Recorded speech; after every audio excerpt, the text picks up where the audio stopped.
നമ്മുടെ കുഞ്ഞുങ്ങൾ എക്സാമുകൾ എഴുതുമ്പോൾ ദൈവവചനം യാക്കോബിൻ്റെ ലേഖനം 1-ാം അധ്യായം അതിൻ്റെ 5-ാമത്തെ വാക്യത്തിൽ ഇങ്ങനെ എഴുതിയിരിക്കുന്നു: നിങ്ങളിൽ ഒരുത്തന് ജ്ഞാനം കുറവാകുന്നുവെങ്കിൽ ഭത്സിക്കാതെ എല്ലാവർക്കും ഔദാര്യമായി കൊടുക്കുന്ന ദൈവത്തോട് യാചിക്കട്ടെ, അപ്പോൾ അവന് ലഭിക്കും.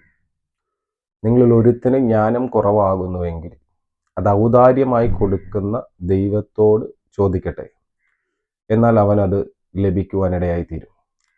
കുഞ്ഞുങ്ങളുടെ എക്സാമിന് പോകുമ്പോൾ ദൈവകൃപ അവരോട് കൂടെ ഇരിക്കണം. അവർ എക്സാമുകളിൽ അറ്റൻഡ് ചെയ്യുമ്പോൾ അവർക്ക് നന്നായി എക്സാം അറ്റൻഡ് ചെയ്യുവാനും ആ കർത്താവിൻ്റെ കൃപ അവരോട് കൂടെ ഇരുന്ന് എഴുതുവാനും അവർ പഠിച്ച കാര്യങ്ങൾ ഓർമ്മയിൽ വരുവാനും ഓരോ കാര്യങ്ങൾ നന്നായി എഴുതുവാൻ തക്കവണ്ണം കർത്താവിൻ്റെ കൃപ അവരോട് കൂടെ ഇരിക്കേണ്ടതിന് ഒരു നിമിഷം ഒന്ന് പ്രാർത്ഥിക്കാം.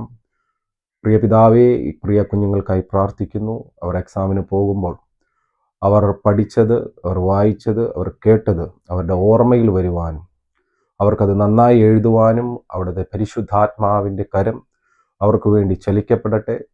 അവിടുത്തെ ശക്തി ആ കുഞ്ഞുങ്ങളുടെ മേൽ വന്ന് എക്സാമുകൾ നന്നായി എഴുതുവാനുള്ള ധൈര്യവും ബലവും കർത്താവ് അവർക്ക് കൊടുക്കുവാൻ കർത്താവിൻ്റെ വിസ്ഡം അവരുടെ മേൽ കർത്താവ് പകരുന്നതിനായി സ്തോത്രം.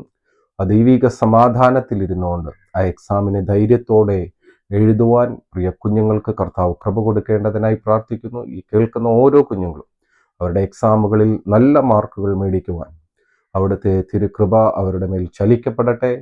ബ്ലസ് ചെയ്യുന്നു, അനുഗ്രഹിക്കുന്നു.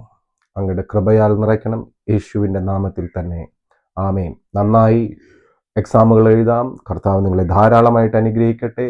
നല്ല ഗ്രേഡോടുകൂടി പാസ്സാകുവാൻ കർത്താവിൻ്റെ കൃപ ഏവരോടും കൂടെ ഇരിക്കട്ടെ. I bless you in Jesus mighty name, amen.